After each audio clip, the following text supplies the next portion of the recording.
Nigdy w życiu nie zjem więcej takich bananów. Do tej pory aż mnie trzęsie, jak sobie przypomnę, co tam zobaczyłem. A przecież od dawna mnie ostrzegali, żeby nie jeść takich bananów z tymi kropeczkami.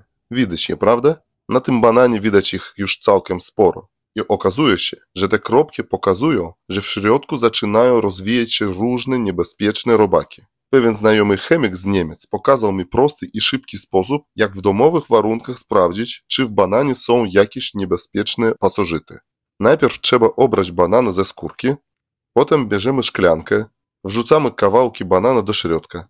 Tyle w zupełności wystarczy. Następnie potrzebujemy zwykłego octu. Zalewamy nim banana w szklance. Zamiast octu można użyć też oleju roślinnego.